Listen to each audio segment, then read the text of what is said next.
Hi, I'm Sam. I am the founder and commercial director of Popcorn Shed.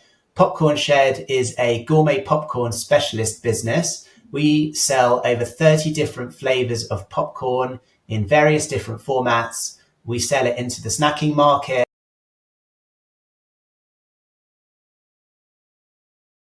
Well, I wanted to do something I was passionate about. From a very young age, I've always loved discovering new innovative products, tasting new products, food and drink products from all over the world. And that sense of adventure, that sense of discovery has always been really a passion of mine. I've always loved going into, small independent stores and picking up products that you wouldn't find anywhere else and trying them or trying them in a recipe or just tasting them if they're a snack.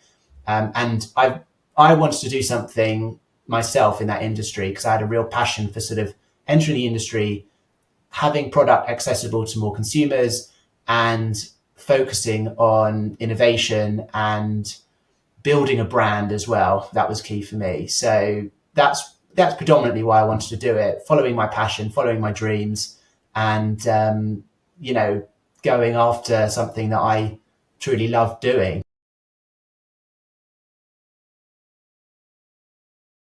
I think definitely reaching the sort of £1 million turnover in our business has been key for our success.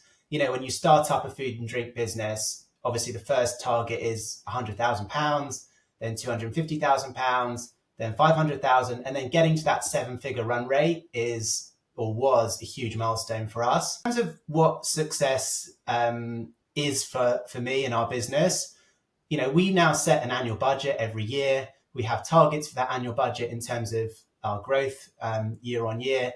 And if we hit that target or exceed it, then that definitely means for us that we've had a successful year. That's how we would judge success. In the initial stages of the business, when we first entered the industry, we knew absolutely nothing about the industry. I came from a background in property management. So I had to learn, everything about procurement, product, pricing, marketing, sales, finance, PR, HR, everything about running a business. I really don't think I could have chosen a career that was more different from packaged food and drink and running your own small business. So there was definitely a steep learning curve for the first couple of years, I would say.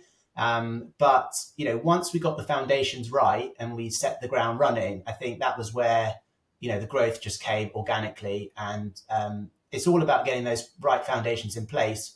In terms of how we got there, it was learning through experience, making lots of mistakes along the way. But once you get over that steep learning curve, you realize what the secret sauce or the secret recipe is for really creating a successful packaged food and drink business. And I think, after that, it was just all growth from there on. Because I'm a firm believer of everyone should make mistakes to learn from them. And then once you've made them, you just kind of have to work out, okay, we've made that mistake. How do we improve that? Absolutely. I mean, I can't count on one hand how many mistakes we made as a business. So there's been quite a lot. But I like to think that as we carry on and we carry on through our journey, there are less mistakes being made, and we're just becoming more laser focused when we come to that decision making.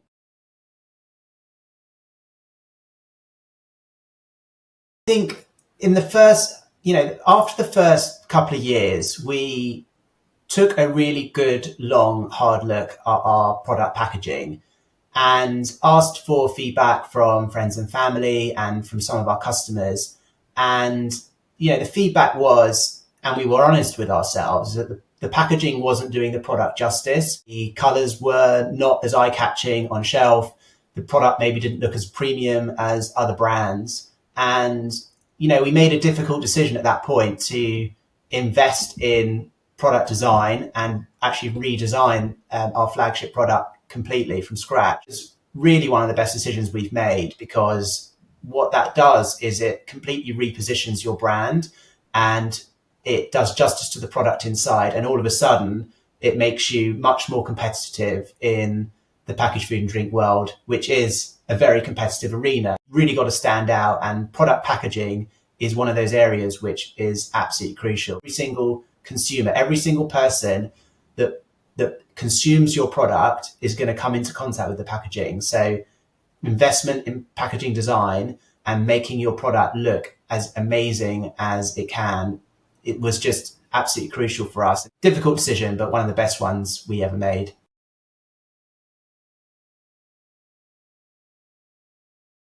We are very much innovation led as a business. Innovation is one of our values. It's at the forefront of our minds, and we're constantly looking at market trends, market data, what's trending, what's going to be a long-term trend, maybe what's going to be a short-term trend. Certainly during the pandemic, where we saw customers confined to their homes and cinemas were closed, we saw that there was a big trend for the big night in and movie nights in general. So we developed some products to cater for that market. So we developed a couple of products. They're called the DIY movie night kits. And what they were proposing to customers is they could get the freshness of cinema fresh popcorn from the comfort of their own home. They were super sellers during the pandemic. So certainly that's an example of us adapting to trends. And actually they continued to be popular even as the pandemic came to an end.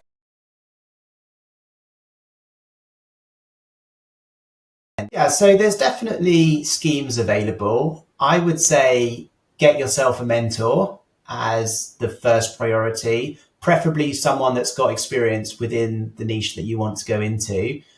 There's the government's Help to Grow scheme available at the moment, which is totally free. There's some great mentors on that scheme. I'm actually training to be a mentor on that scheme myself. So I will hopefully be a qualified mentor in a couple of months. But I know that there are mentors on that scheme, and they are very experienced within their chosen field. And there's been some great success stories coming out of that scheme, and it's totally free. So I definitely recommend that as a resource. In terms of the packaged food and drink industry specifically, there's the Bread and Jam Festival, who have a startup summit actually happening in May, which is specifically for startup food and drink businesses. So I would recommend that you go check that one out as well.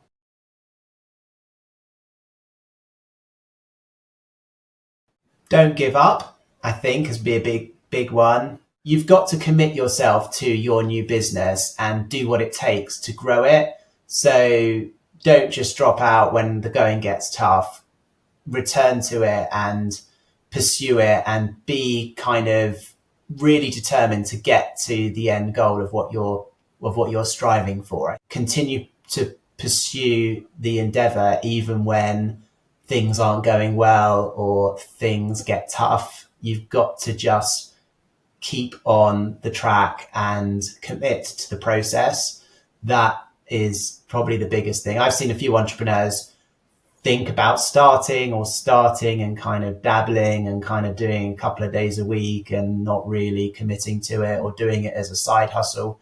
I think if you're going to do it, go all in, and you'll make a success of it. Imagine it being really, really difficult at times, and you can probably keep saying to yourself, no, it's not worth it. It's not worth it. But clearly you're an example of someone that it very much was worth sticking to. Anyone that is at the beginning of their journey, do feel free to reach out to me directly on email, or you can DM me on any of the social media channels, LinkedIn or Instagram. I'm pretty active. If you do want some advice or guidance or some mentorship from me, and you're stuck on something and it's specifically packaged food and drink, then please do reach out to me. I will do my best to give you some help.